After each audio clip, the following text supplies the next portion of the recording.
नमस्कार मित्रों, मैं आप सभी का दोस्त Shikhar Shrehan. Welcome to news views. और आज हम चर्चा करेंगे संस्कृति की, आज हम चर्चा करेंगे राज ठाकरे की, आज हम चर्चा करेंगे मनसे की, और आज हम चर्चा करेंगे धर्म की और उसके विपक्ष में जो बैठा हुआ है उस अधर्म की। मैं यहां पे आज किसी पार्टी का नाम नहीं ले रहा हूं, बल्कि मैं उस इंसान का नाम ले रहा हूं जो शरद पवार की शरण में जा चुका है। शरण में बैठा है वो शरद पवार की, और राज ठाकरे जी को वो इंसान धमकी दे रहा है जिसका नाम है बृजभूषण सिंह, जो इस समय एमपी हैं, बहुत ही ज्यादा ऊंचे पद पे हैं। धमकी दे रहे हैं राज ठाकरे जी को कि अयोध्या धोखे से भी दर्शन करने मत आ जाना, वरना बस आगे का आप समझ जाइए। और उनके जो समर्थक हैं उन्होंने तो यह तक धमकी दे दी है कि अगर राज ठाकरे या मनसे का कोई भी कार्यकर्ता या नेता अयोध्या पूजा करने के लिए पहुंचा तो उसको डुबो डुबो कर, सरयू जी में डुबो डुबो कर उसको मारा जाएगा। मैं पूछना चाहूंगा बृजभूषण सिंह से और इनके कार्यकर्ताओं से, 5 ज्योतिर्लिंग महाराष्ट्र में है, 5 ज्योतिर्लिंग, क्या वहां पे उत्तर भारतीय नहीं जाते हैं? क्या वहां पे हम जैसे लोग नहीं जाते हैं? मैं सवाल करना चाहूंगा आपसे, जब 5 ज्योतिर्लिंग महाराष्ट्र में है, कितने उत्तर भारतीय वहां पे जाते हैं दर्शन करने के लिए? अगर वो लोग भी ऐसा ही व्यवहार करना शुरू कर दे, उसके बाद बताइए कितने उत्तर भारतीय पहुंच पाएंगे महादेव की आराधना करने के लिए? आप उन राज ठाकरे को बोल रहे हो जिनकी बदौलत महाराष्ट्र में नया सवेरा हुआ है। आप उस राज ठाकरे को बोल रहे हो जिन्होंने हिम्मत दिखाई है हनुमान चालीसा पढ़ने की। आप उस राज ठाकरे को बोल रहे हो जिन्होंने वहां पे जब पूरा हिंदुत्व शर्मसार हो रहा था पूरे महाराष्ट्र में, जिन्होंने बस मतलब अकेले खड़े रहकर हिंदुत्व के लिए आगे आए, उनका सपोर्ट किया। और राज ठाकरे ने गलत भी क्या बोला था? आज से कुछ समय पहले, आज से कुछ साल पहले अगर उत्तर भारतीयों पे उन्होंने कमेंट किया था तो उन्होंने उत्तर भारतीयों को नहीं बोला था, बल्कि यहां पे जो नेता थे उस दौर में, चाहे वो समाजवादी पार्टी के रहे हो, चाहे वो बीएसपी के रहे हो, वहां के जितने भी यहां उत्तर प्रदेश के नेता थे, उन नेताओं पे टिप्पणी की गई थी कि नेताओं, तुम लोगों ने इतना विकास कार्य क्यों नहीं कराया अपने प्रदेश में, जो उत्तर प्रदेश के युवाओं को महाराष्ट्र में, गुजरात में, केरला में, तमिलनाडु में रोजगार के लिए जाना पड़े। यहां के नेताओं को उन्होंने टारगेट किया था जो कि एक तरीके से नेशनलिस्ट नेता नहीं थे। And now you are blaming that कि तुम अगर अयोध्या आए तो हम ये कर देंगे, हम वो कर देंगे।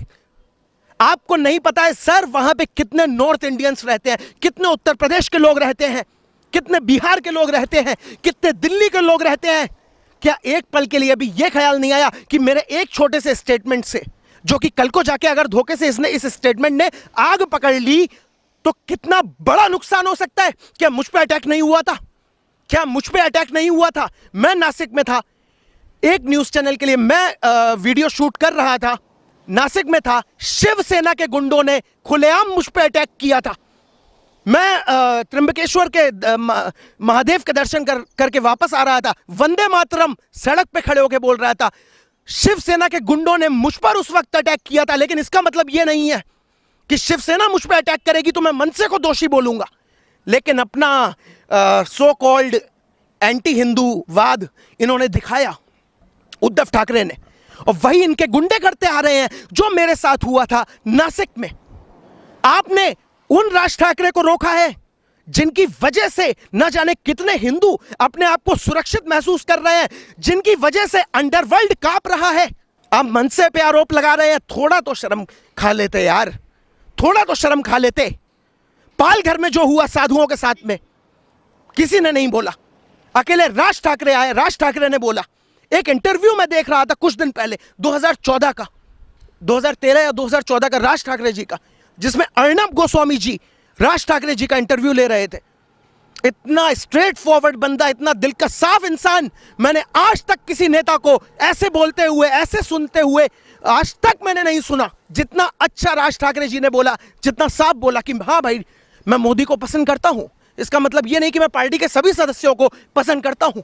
जो भी बोला, आपकी सहमति हो या असहमति हो, उन्होंने सत्य बोला। और उस वक्त जो बोला था उन्होंने, उस वक्त जो भी कहा था उन्होंने, उसके लिए मैं आपको यह बताना चाहता हूं कि वो नॉर्थ इंडियन पे, यूपी वालों पे, बिहार वालों पे राज ठाकरे ने कुछ भी नहीं बोला था, बल्कि यहां की सरकारों को दोषी ठहराया था। उन सरकारों को दोषी ठहराया था जो लोग सारा पैसा जो भी मतलब केंद्र से आता था सब अपनी जेब में भरते थे।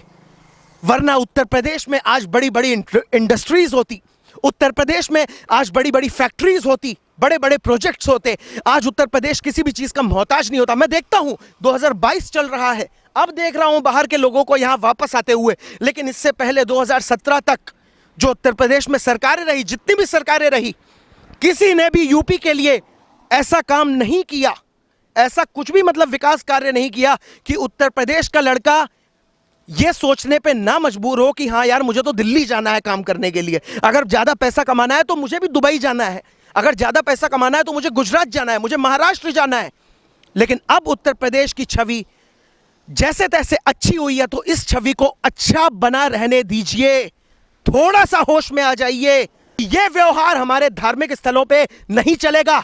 उत्तर प्रदेश किसी के बाप का नहीं है, किसी के बाप का नहीं है उत्तर प्रदेश। जिसकी मर्जी आएगी वो आएगा, वो दर्शन करके जाएंगे रामलला के। मना तो ऐसे कर रहे हैं जैसे किसी आतंकवादी की बात हो रही हो। थोड़ा शर्म खा लीजिए बृजभूषण जी, थोड़ा शर्म खा लीजिए। कहीं ऐसा ना हो कि आप ही के आसपास के लोग आप पे प्रकोप बन जाए, कहीं ऐसा ना हो जाए। थोड़ा सा सोच लीजिए कि आप जो बोल रहे हैं, जो कर रहे हैं, इसका लॉजिक कहीं से कहीं तक बन रहा है या फिर नहीं बन रहा है। और यूपी बिहार की बात कर रहे हैं, अब जाके मतलब वो समय आया है, वो दौर आया है जब लगता है यहाँ के लड़कों को कि हम लोग कुछ कर सकते हैं। इससे पहले वो दौर नहीं था। तो ये गलती किसकी ठहराई गई थी राज ठाकरे जी के द्वारा? किसको बोला गया था?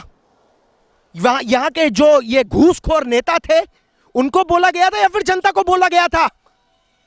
इसको अगर आप लोगों को गलत तरीके से लेना है तो आप लोग ले सकते हो, लेकिन मैं बस जाते जाते बस एक ही बात कहूंगा, सीरियसली मैं यही बात कहूंगा कि मतलब मैं अगर जाता हूं महाराष्ट्र में, मैं कहीं दर्शन करने जाता हूं, मैं भी मुंबई का ही हूं, मुंबई में ही रहता हूं। I am born in Uttar Pradesh, लेकिन मैं रहता मुंबई में हूं। अगर मैं कहीं पे ऐसे दर्शन करने जाता हूं, नॉर्मली मुंबई में सिद्धि विनायक मंदिर हो गया, कहीं भी दर्शन करने जाता हूं, मेरे साथ अगर वो बिहेवियर होगा तो मुझे कितना हर्ट होगा। इस चीज को, इस जगह पे खुद को रख के देखो बृजभूषण सिंह, इस जगह पे खुद को रख के देखो, तब पता लगेगा। लेकिन वही गुंडागर्दी सवार है, क्योंकि पहले के भी जो रिकॉर्ड है, पहले की भी जो शीट्स है, उसमें भी गुंडागर्दी करते करते ही न जाने क्या क्या कर डाला हमारे माननीय बृजभूषण ने। तो भगवान जाने अब क्या क्या कर डाला। वो तो खैर आने वाले समय में अगर ये मतलब रंग और ढंग नहीं सुधरे तो सब महादेव देख ही रहे हैं। महादेव तो सब दिन दिखाई देते हैं। लेकिन कुल मिला के भारतीय जनता पार्टी का नाम ऐसे करके बदनाम ना किया जाए, ना ही उनके कार्यकर्ताओं के द्वारा, ना ही उनके द्वारा, ना ही कुछ भ्रष्ट अधिकारी जो हैं उनके द्वारा। A to Z मैं सबकी बात कर रहा हूं। बीजेपी को फालतू में ऐसे बदनाम ना किया जाए। और महाराष्ट्रियन हो, चाहे वो तमिलनाडु के हो, चाहे वो तेलुगु हो, चाहे वो हरियाणवी हो, हमारा भाई है। यहां पे राम मंदिर के, रामलला के दर्शन करने आएंगे, हम उनका स्वागत करेंगे, भव्य स्वागत करेंगे। और कहावत है मुस्कुराइए, आप लखनऊ में हैं, हम कहते हैं मुस्कुराइए आप उत्तर प्रदेश में हैं। आप जहां कहीं आए, आपका पूरा पूर्ण तरीके से स्वागत है। राज ठाकरे जी, मैं आपको पर्सनली इनवाइट कर रहा हूं, प्लीज आप उत्तर प्रदेश आइए, रामलला के दर्शन करिए, भव्य दर्शन करिए। और ये मतलब पूरी तरीके से बीजेपी के, इवन बीजेपी के कार्यकर्ताओं की तरफ से मैं आपको बोल रहा हूं, आपका पूर्ण तरीके से स्वागत है। क्योंकि हम उन शरद पवार के साथियों का समर्थन नहीं कर सकते हैं, किसी भी कीमत पे शरद पवार के साथियों का समर्थन हम नहीं कर सकते हैं, चाहे वो कहीं के भी भाई हो। हम आपको गले लगा के आपको सपोर्ट करेंगे, आपका वेलकम करेंगे। Most welcome to Uttar Pradesh. आइए, दर्शन करिए, अच्छे से दर्शन करिए। और आने वाले समय में ज्ञानवापी मंदिर के दर्शन करिए। और उसके भी आने वाले समय में जो मथुरा जन्मभूमि है, वहाँ से जब ईदगाह मस्जिद हटे तो उसके भी मतलब वो जो जन्मभूमि ओरिजिनल बनेगी, आप उसके भी दर्शन करिए। और ताजमहल आज की तारीख में जो है, जब वो तेजो महल बनेगा तो हम तो ये तक कहते हैं कि आप उसके भी दर्शन करिए। जितने दर्शन करने हैं आपको, आप उतने दर्शन करिए, खूब दर्शन करिए।